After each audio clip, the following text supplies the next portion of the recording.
Hi, everybody, and welcome to this month's edition of the Social Wave Project podcast. My name is Sarah Francis, but everyone calls me Saz, and usually once a month I would film and upload interviews on my YouTube channel and on my podcast for audio version, interviewing guests to talk about topics that mean so much to them, as well as things that they really want to share about, like hobbies and interests. And we are going into a Christmas-themed episode this month. As everyone knows, Christmas is coming up really, but Christmas is a pretty bit of a stressful time, like any other of the seasons this year. But well, not just this year, but for any year really. But what person to talk about is my wonderful friend Abigail. Abigail, hello, welcome to the Hello. podcast. Thank you for having me. Oh, you're welcome. And we also got a one furry friend with Abigail at the moment, but she's going to probably do her own thing. But if you're on the video version, she will pop in and out a few times. Yeah, apologies if it's a bit distracting, but I do have a very, very clingy cat, but she's got something on my TV to watch. I know that your cat's always featured in like on your Instagram a lot, really. But she's actually actually quite I mean, I hate posting my face online, so what better to show my cat? well, but she's really sweet though, and I know this is the first time I've seen her on the video chat really, but she's so sweet when you have like look at pictures and everything as well. Yeah. But yeah, we are talking a lot about cats, so which is not relevant. But I think cats help. I think cats help mental health. Well, any pet really. So.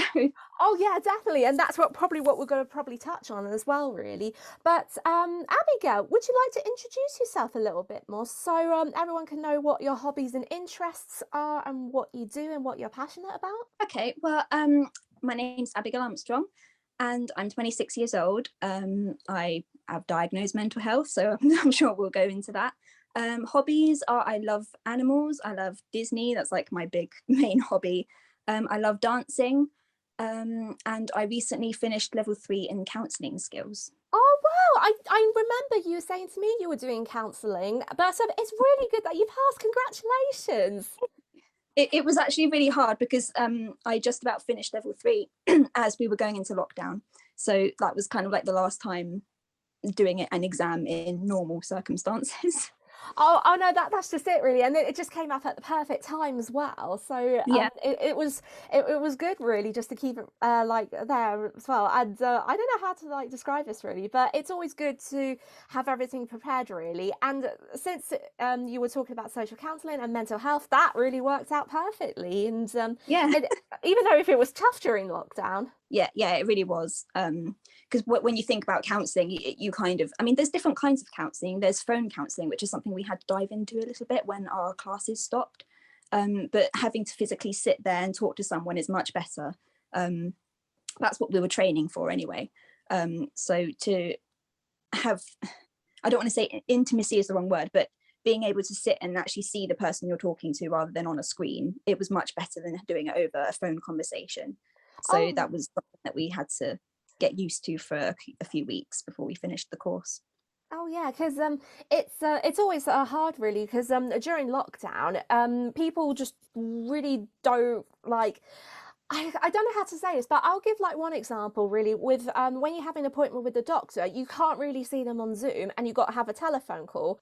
With this example, I had a new GP because my old GP retired, and I never seen my new GP in the flesh before, but only through telephone call. So it is going to be really hard when everything resumes, really. And having like the Zoom stuff, it helps really because you can see people, and it's just like really easy. But when you're having a telephone call with someone, it is difficult, and I can really personally understand where you're coming from with this, Abigail. So Yeah.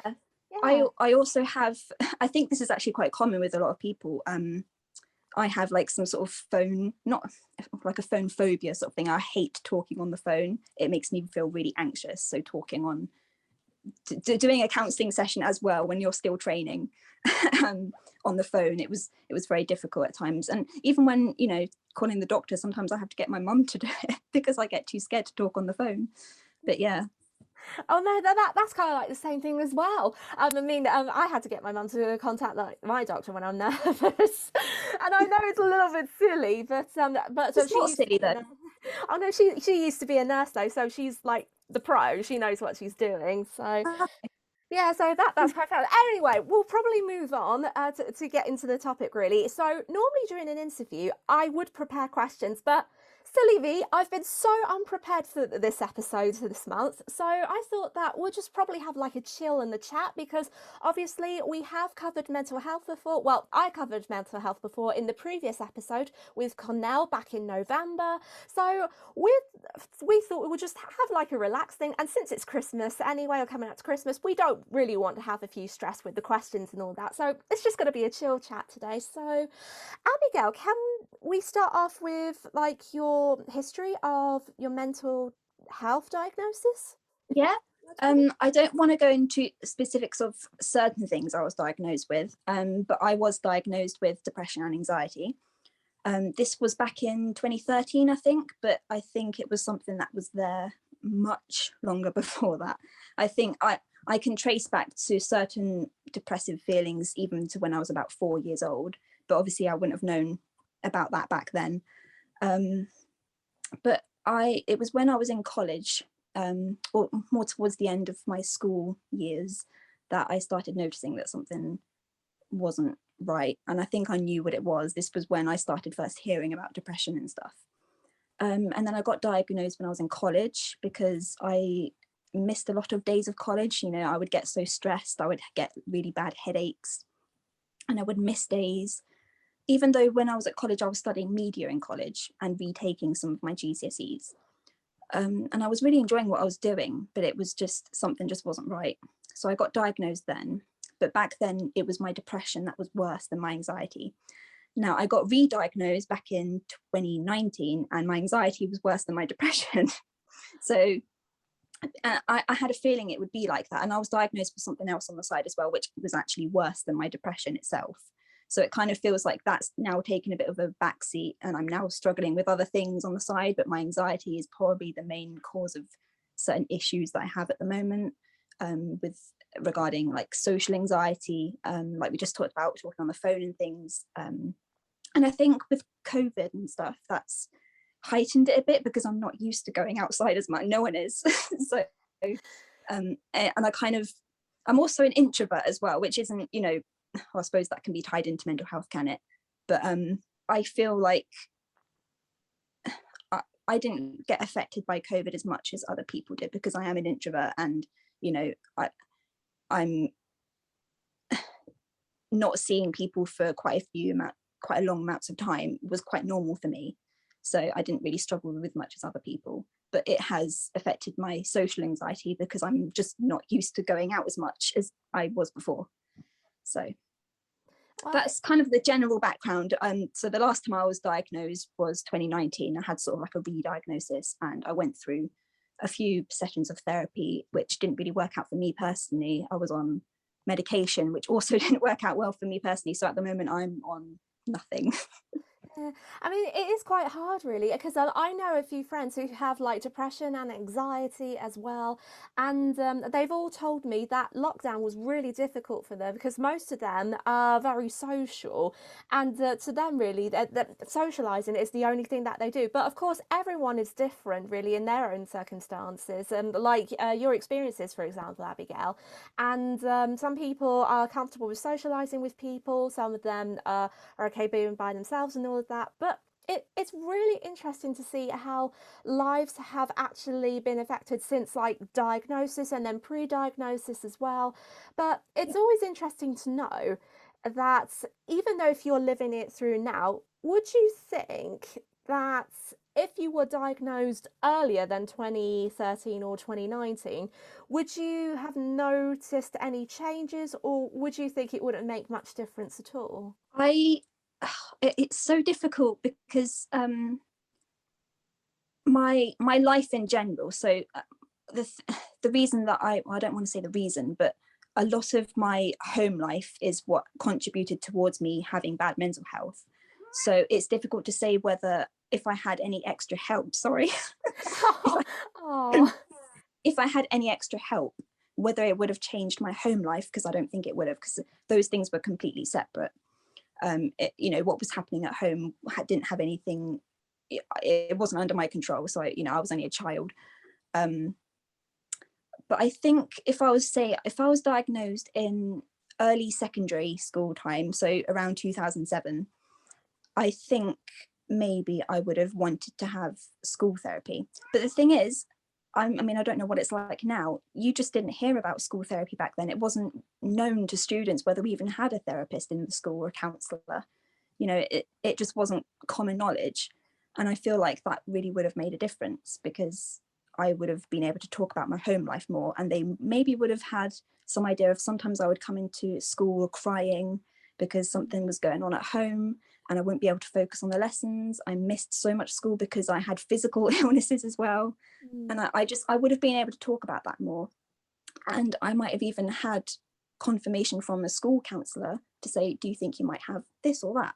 And then I would have been able to go to a doctor.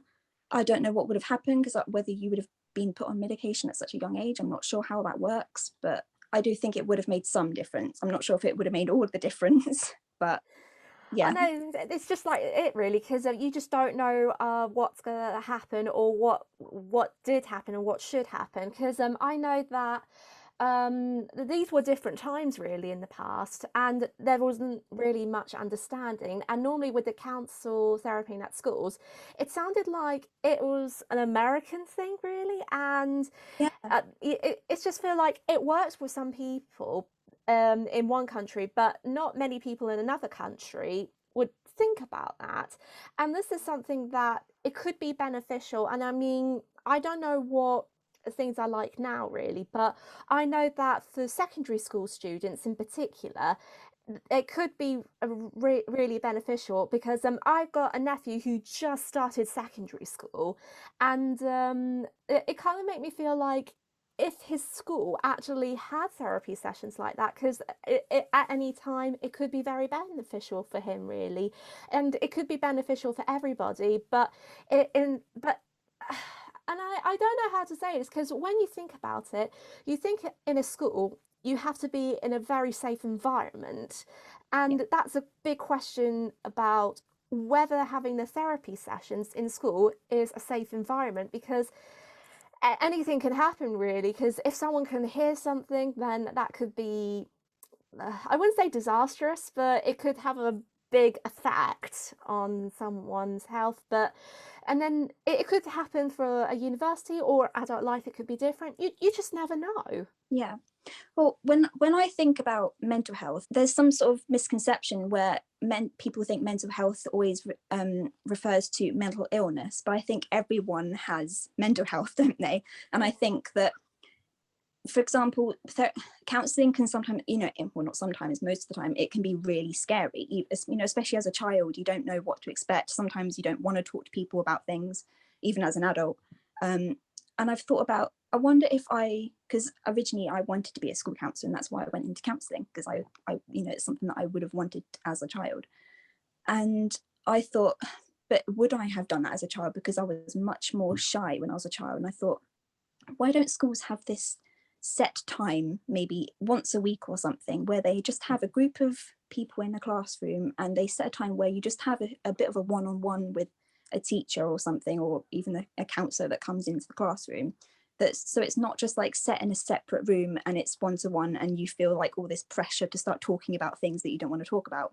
And children are known to sort of talk more about what they realize that they're talking about. They'll say something, and a counsellor or a teacher can pick up on something maybe that's going on at home, and they don't realize it, and they don't realize that they've just given that information. So what if they had like a set time in classrooms where they just go around students, ask how they are, what they're doing, what they want to do for the rest of the week or something, and maybe it can just be like a really casual conversation like we're having now, and it doesn't have to be this pressurized, sat in a chair in a single room talking to someone one-on-one. Yeah.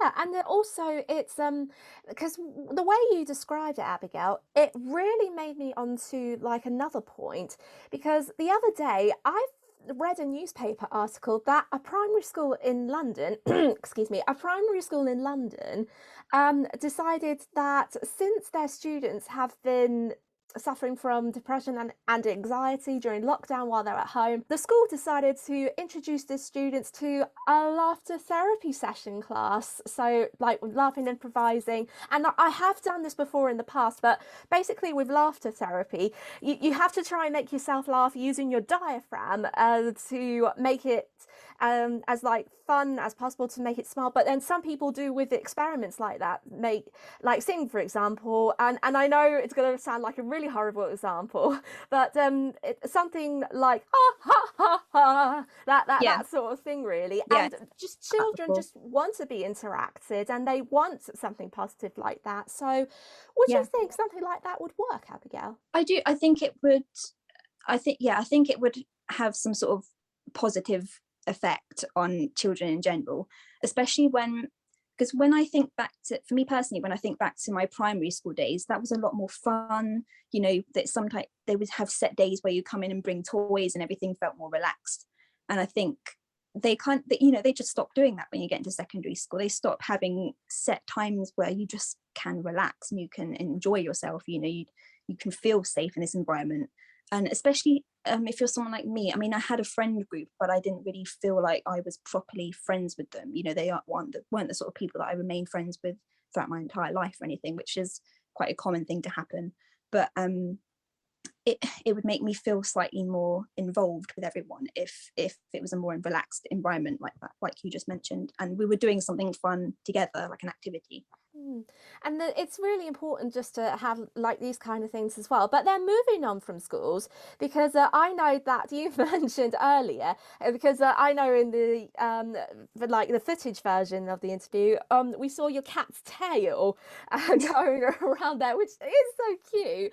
But you've mentioned that in ways of like helping mental health, whether you feel sad or depressed and all that, things can help. And one of the examples I think you said earlier was pets. And do you think pets are the biggest mental health therapies, or do you think something else could be a difference? And I know I'm not really making any sense, but No, hopefully. for me personally, I think pets can help a lot, and I know that from experience. Not everyone likes animals or feels comfortable around animals, so I wouldn't say it's a definite, you know, like the main thing that can help with anxiety or depression or whatever, because not everyone feels comfortable around animals. But I've lived with animals for most of my life. I've had 5, 6 cats over the course of time. I've had my current cat for over a year now, and I adopted her.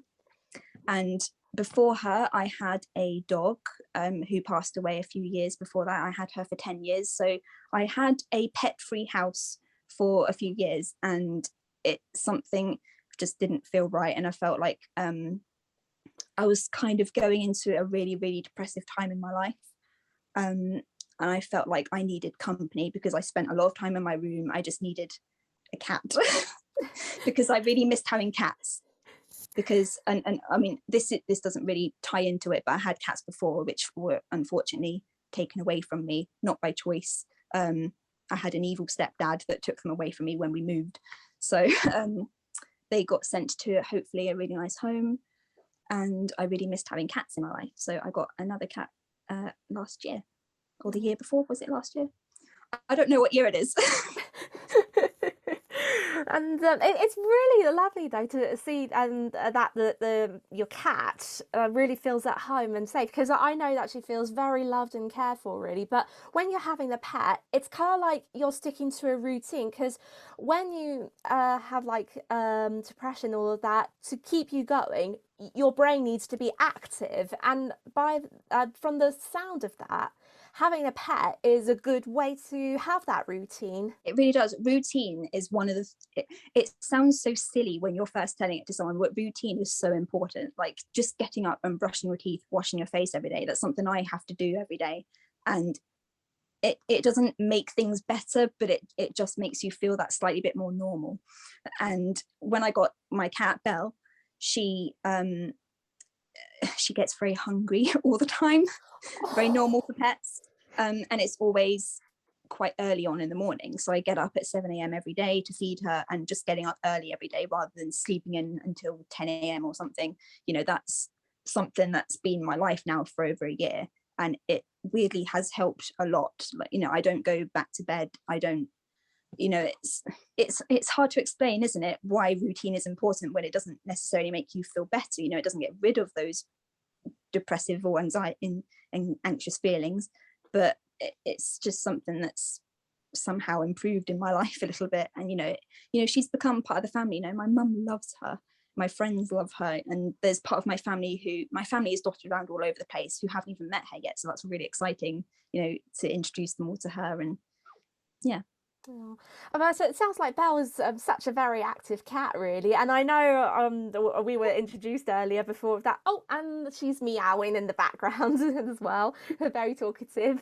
But it's really nice to have a cat that's part of the family. I've got 2 dogs myself, and both of them were rescues. Both of them have very different personalities. One is so anxious about everything, especially if you like move things. She can sense when change is happening, and it kind of makes you think, if she's autistic, it's like an autistic version of a dog, which I thought it was really interesting. And then the boy dog, my second one, he just loves people. He just comes up, loves people, and he is a therapy dog for the elderly at my local elderly residence, and they all love him, they pet him, and he's so relaxed about everything. He just loves children, he loves adults, he loves the elderly, he loves everything, and everyone, really. So it's really wonderful to have like so many pets in your life that make so much difference to others. And with these examples as well, because it is a very nice way to or have someone in your environment that feels like keeps you going in life. But when it comes to busier times, and when it comes to feeling a bit stressed, this is where we're going to come into the seasonal times like Christmas and all of that. Everyone just finds it a little bit stressful. Yeah, I I particularly struggle a lot around Christmas time for multiple reasons. And one of those reasons that I think I have only ever seen one person talk about this online, and that's people who come from split families struggle a lot. And I come from a split family. My parents split when I was 7 years old, which, as I said earlier, contributed to a lot of my mental health issues. I never see people talk about what it's like spending Christmas in one place and then another place, and having to buy extra presents for in-laws and that kind of thing. I never see people talk about it until I did last year. I saw one post, I think it might have even been on Instagram, just one of those text posts, and someone was mentioning it, and I felt so seen. How people have that moment where they're like, oh my god, I'm not the only one. And obviously I know I'm not the only one that has had parents divorce, but I particularly struggled with my parents' divorce so much because we live very far apart now. I didn't see my dad as much as I would have wanted to when I was younger. And there's, those things have carried on with me through as an adult, because before that, Christmas was my favorite time of year. And I still, to this day, love the build up of Christmas. But the build up is the most exciting part for me now, because actual Christmas Day, I find quite sad because I'm not with the rest of my family. And even though when you're an adult, that's quite normal, you tend to spend Christmas with, your new partner or whatever. But I want to hang on to spending Christmas with my own entire family because I missed out on that as a child. So now it's really difficult to not be with my brother and sister. I had quite a large family. I have lots of cousins. I have lots of aunties and uncles. And, I wish that was more of a thing that we do now, but it isn't. So I get quite upset during Christmas, and even with things like buying presents. I have to buy presents for my sister's new boyfriend that she's got, and all these things, they really add up. And it's so sad when I look back on. I really specifically remember my favorite Christmas, and I think it was when I was 5 years old, and I think that might have been the last Christmas I had before my parents split up. I'm not actually sure, it might have been the second to last, but I find it really sad to look back on those times. People talk about, I've seen people talk about having parents divorce and how that can affect you as a child. I've seen people talk about that loads of times, but I've never seen them talk about Christmas and birthdays and what it really feels like to have to go, spend it differently on different days with other people. And it's just, yeah. I mean, this is like the big thing though, but I always tend to find really that Christmas is a little bit of a stressful time. It still is for me because it's last minute changes and then people coming in to visit, spending the whole day with them. But I know that sometimes there is a little traditions that we have, which I know is a routine, but then everything's just rushed at last minute, really, which is a little bit stressful really. And sometimes Christmas Day I do find it stressful because on Christmas Day I normally get my dad's side of the family to come, and then normally my brother would come as well, and he would bring his partner and then his partner's daughter, but then also they've got a baby coming in on its way in the new year, so the tension just builds up to that. And then sometimes my brother has two sons, and sometimes they come over, and then it just really makes you think really how stressful it's going to be really with like children having like you said before, Abigail, having the families being split up and everything. There's jealousy that's going to be involved and everything like that, and it is going to get like a little bit of stressful time really, because you have to try and concentrate on each individual as well, which is a little bit of a juggling balls. And then also it's trying to reach agreements with each other, because there are some people who have made agreements to not do anything for Christmas. A lot of people don't even get on with their families, and sometimes we've just adopted this one day of the year every single year where it's kind of like we have to spend all day with our families, which can be really draining for people with mental health, ASD, or people who are introverts like me. It's just spending an hour with certain family members can be really difficult, especially if say you're LGBTQ or something. You have to spend Christmas around people who don't accept you or something. That to me, I mean, that's something that I can't relate to, but I think about it and I'm just like, people talk about Christmas as this really happy time, but no one ever talks about how difficult it can actually be. That's just what I was thinking when you were talking earlier about how, different families and how different families have different plans for things. Some people want to do nothing, some people want to do everything.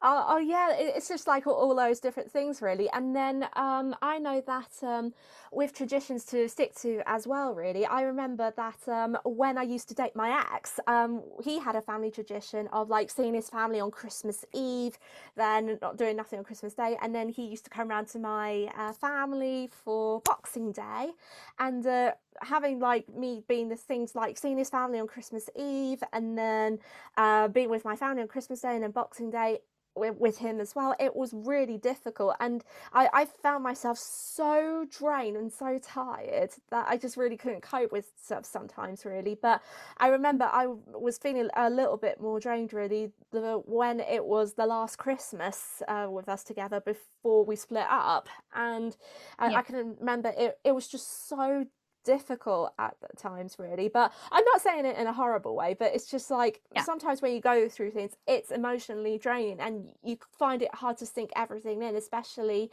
if you have like different family members who you're trying to get to but you don't know very well, because there's one individual who you're dating doesn't see their families very often as well. Yeah.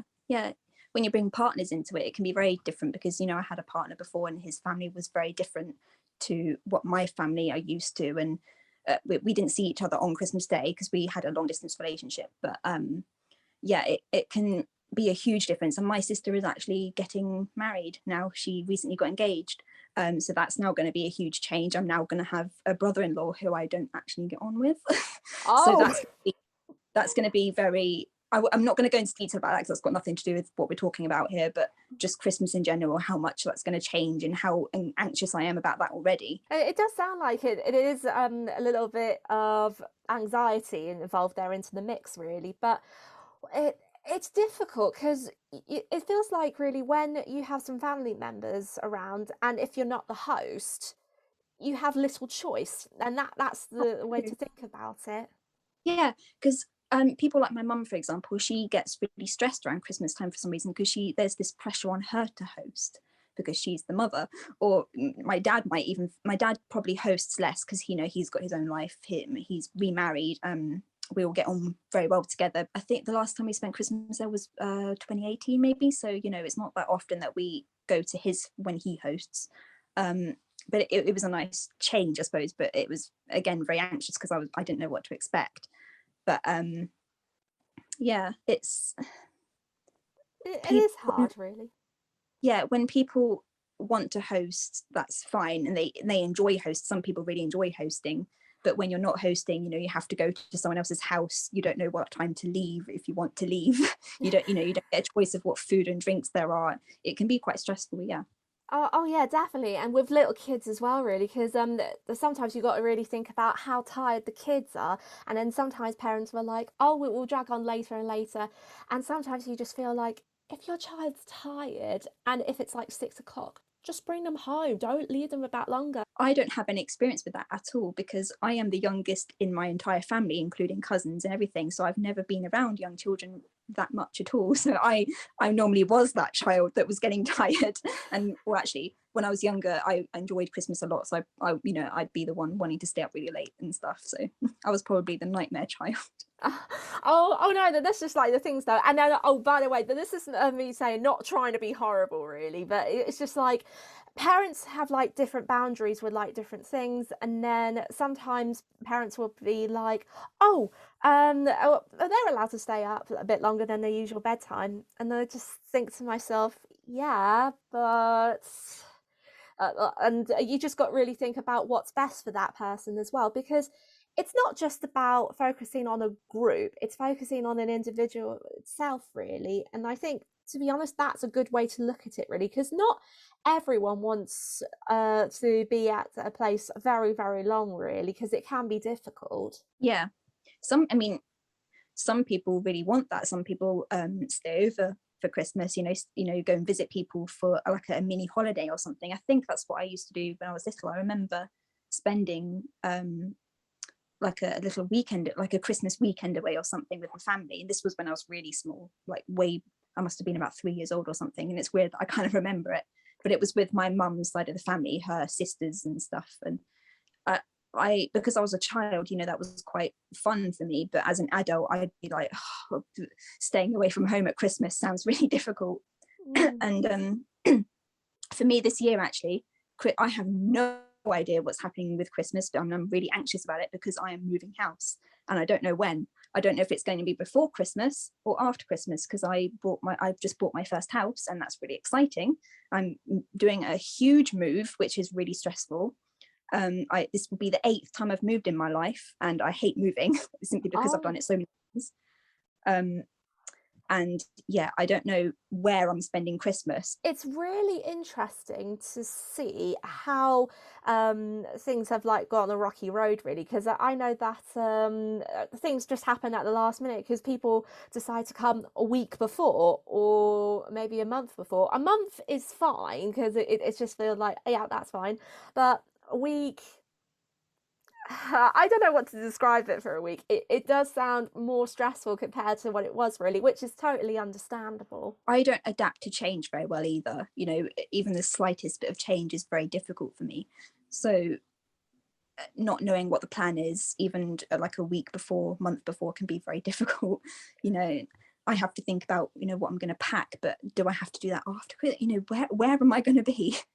You know, and people who change plans before Christmas and stuff, I'm pretty sure I've been in situations where plans have changed around the Christmas time. I can't think of a specific example, but for example, well, my brother would come and visit us here for about 2 weeks over the Christmas period. He would take time off work.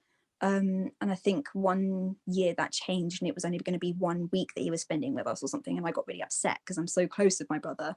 And just that slight change was making Christmas feel really different for me because I was just like, I'm either not going to spend the days leading up to Christmas with you or not New Year's with you because he was going to be coming at a specific time. So that was, yeah, I think that was 2 years ago now, actually. Yeah, I thankfully got the full 2 weeks with him last Christmas. Oh, that's really good though. And what was it? Because with the Christmas thing, and going back to like last Christmas, actually with lockdown as well, that was really difficult, really, because people are just so used to that, and it was really weird because even though if it was just like a small like member, a lot of people found it really stressful to have what's the word I'm looking for, to have Christmas either alone or just with parents and all that in the same household but not all together. But it was so strange enough because my parents and I actually loved it. And it is like really lovely, but it was hard at the same time really because there are a lot of people who would feel like that. But if you are children and if your parents were divorced, you can still like go around at that time. And Yeah. everyone keeps worrying it will be a repeat of last year since COVID cases are going up again at the moment. And I don't really know what's happening because since we're recording in October, we don't know if there's going to be a lockdown or not. But if there was another one to happen, would it be the same or would it be different? How did you actually cope last Christmas during the lockdown, Abigail? Actually, again, for me, last Christmas felt pretty normal because it was when I think it was when things were slightly easing. Like we had a moment where people were allowed to go to other people's houses over the Christmas period. And my brother was still able to come up here and we spent the 2 weeks together. We didn't have to socially distance or anything. It was fine. No one got ill or anything from it. And yeah, my brother actually spent most of the day in here with me playing video games because that's something that me and him enjoy doing together. It's like our bonding thing. We just play video games together. We watch Christmas TV. You know, it wasn't an active Christmas. We didn't go out and do anything, which I definitely felt like I was missing out on. You know, I don't really like spending all day inside when it's a special day like Christmas or a birthday. So I definitely felt like something was missing, but I didn't feel like it was ruined, if that makes sense. You Oh know, no, it does. It does. Yeah. I still got to do a lot of the things I enjoyed, you know, with my family who I don't get to see very often. So, and it was my first Christmas with my cat. So, Oh, even extra special, really.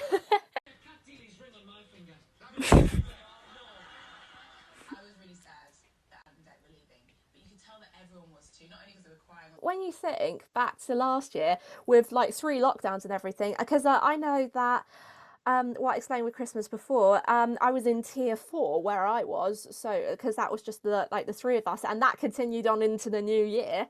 But it was because Christmas in lockdown was different everybody because of like the different tiers, which was really confusing actually. I'm not gonna it really lie. was. I remember one day hearing that because I'm based in Nottingham at the moment, currently moving down south, but Nottingham, I think it was all over the news that Nottingham went into tier 4, but then I read somewhere else that we weren't in tier 4, and I was just like, I'm so confused. What's going on? We're supposed to be having family. What what do we do? Hmm. I mean, it's just like it's a nuts and then crazy just to know what's going on with everything and everything. But if we're not going back into normal, but I think we're going back to semi-normal as far as I Yeah, know. But it's going to be different compared to like the Christmases that we used to prior to COVID.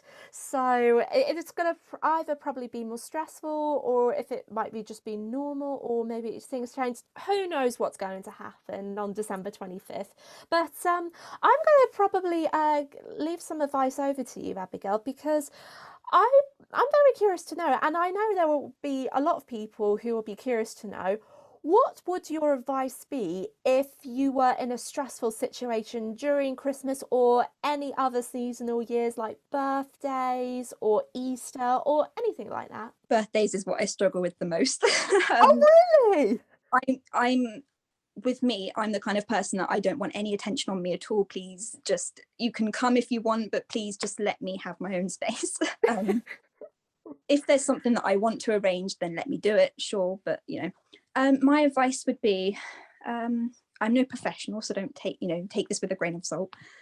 But if you're able to, if you're in a stressful situation, Christmas, birthday, if you're able to find a place that you can just go to and take a breather. I've been in so many situations before where I have felt a panic attack coming on, and I've gone to in a public place as well, which is like the worst place for it to happen. Oh, yeah. I had to go to a public bathroom to just sort of calm down. Normally, if you're in a house, is there a room that you can go to that you feel comfortable in? Just to be like, okay, this is what's happening. Calm down for a moment and just be like, okay. then when you're ready to go back out again, see your family.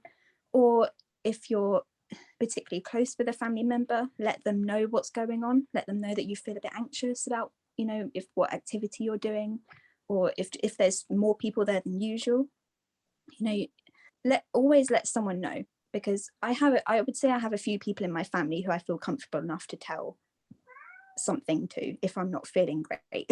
You know, and even if they can't do anything, I always feel better when someone knows what I'm going through internally. Like, say if I was uncomfortable in a situation where we're around a dinner table having food, and I feel sorry, she's really distracting me. It's okay. Maybe she wants to give some advice too. Oh yes, definitely. She's like, mummy, please let me be included. I particularly struggle with in a Christmas or birthday situation, sitting at a dinner table eating, because so many conversations are happening, and that someone might bring up a subject that I'm uncomfortable with, and I have to sit there and I suddenly feel like I'm stuck. What I would do is let someone know, like I would squeeze someone's hand to the table, and they would instantly know what it is that I suddenly feel like, and you know, they'll be like, okay, do you want to go up to a different room or something? That might not be the case for everyone. Everyone might not have a family member that they could feel like they could go to, or a different room or something, but that's just something that I personally do. It's not the best advice. It's just like really because every advice is different, and I always like feel that I could definitely relate to what you're saying, like the last bit, Abigail, because I know that sometimes when topics are brought up, like police duties, or sometimes there's a lot of noise with children, it's hard to process really, and it feels like if there's more than one child, and if there are a lot of arguments going on, it just feels like you're stuck and you don't know what to do. The amount of times where, for some reason, particularly in restaurants, a restaurant is where I had my very first public panic attack. So I actually avoid going to restaurants now as like as a side effect of what happened. You know, the amount of times where I've felt like I've been stuck in that seat, not knowing what to do. And I'm trying to imagine that in a Christmas setting, and that actually happened last Christmas. I was sat with my family about to have Christmas dinner. The TV was on. It wasn't loud, but it was just on for background noise, and something came on the TV which really upset me, and I suddenly felt that feeling of, I have a lump in my throat, I can't eat anything, it's Christmas, what do I do? You know, I feel like I'm going to ruin everyone's time if I suddenly, you know, get up and make a fuss. But it really isn't like that. You know, no one is, I mean, thankfully in my situation, no one is judging you for feeling this way. You know, my mum knows me better than anyone. She knew to go and switch off that TV before I even said anything, before I did anything, you know. And I'm lucky to have someone in my life that's like that. Not everyone has that, sadly. You know, some people probably feel really, really alone in those moments.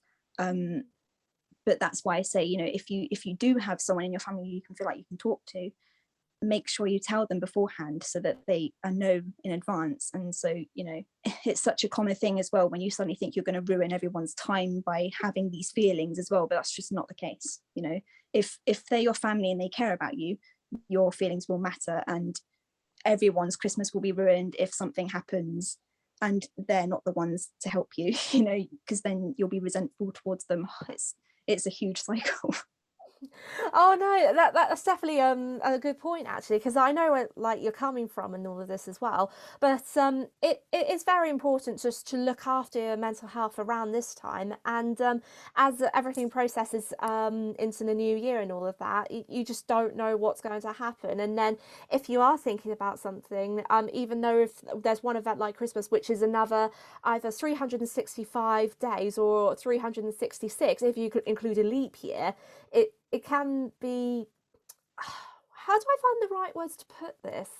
Not stressful, but just like a bit of like anxiety, because I know a lot of people may think about this, and then a lot of people might not think about this in a way, really. And I know it's not a very good example, but it's just like one of those things when people just think about things too much and it's processing all over again, and it's just like one thing in your mind, and it's hard. It's really Yeah, hard. one thing I don't normally make New Year's resolutions. I don't, you know, I don't really technically believe in doing that sort of thing every year, because it can lead to too much pressure during the year of not completing something. But my New Year's resolution this year was to simply say no to things that I wasn't comfortable with. And I'm happy to say that I have managed to do that this entire year. I have been in so many situations where I have said yes to doing something, like my family have arranged this day out that I feel really uncomfortable going out on. I don't want to do it, but I'll say that I'll go just because, you know, for the facade of it, you know, because I feel like if I said no, everyone's going to make a fuss. Everyone's going to think, oh, why, you know, she's ruining everything. And there are some family members who I actually do think like that towards me, sadly. But I don't really consider them family, because they're like, you know, partners of people that aren't actually in the family. But I have been in situations again this year where I have had an opportunity to say no to something, and each time I have said no, the situation has turned out better for me than if I had said yes.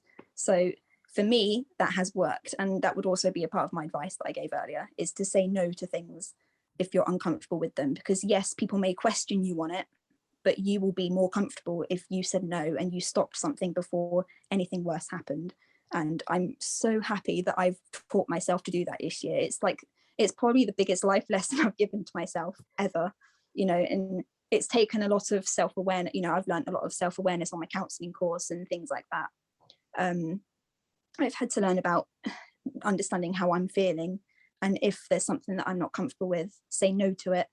It's actually turned out so much better, because if I had said yes, I would have most probably had a panic attack because I was uncomfortable in the situation, and everyone's day would have been ruined because, you know, I didn't put myself first. But it can be like really difficult in like situations, but it's always important to look after yourself, and then just to make you feel comfortable in any situation. And we're going to put in one final question and then one final discussion, because I know we'll have to wrap up things quite soon.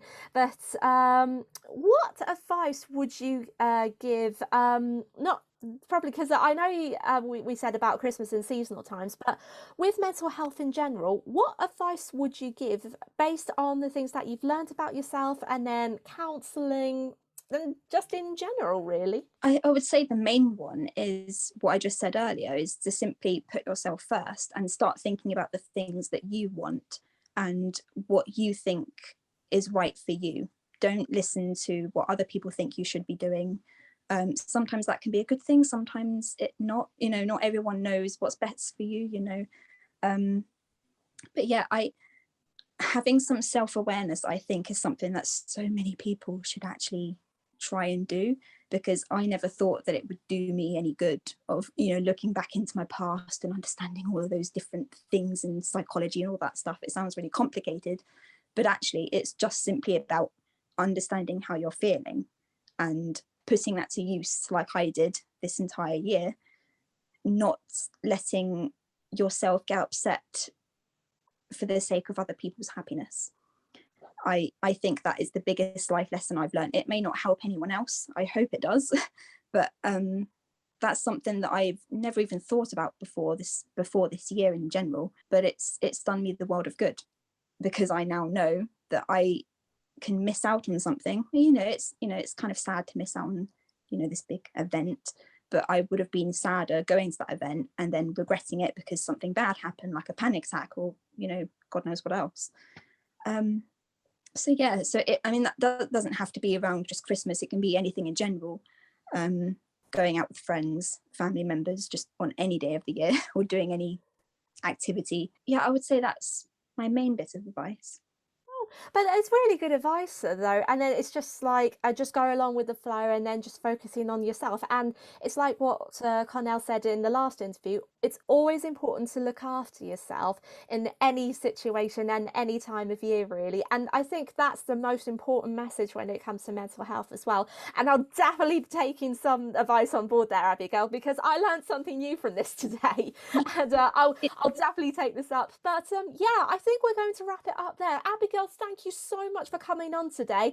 And Belle, thank you so much for coming on and making all your meows and purrs very lovely as well during the festive period.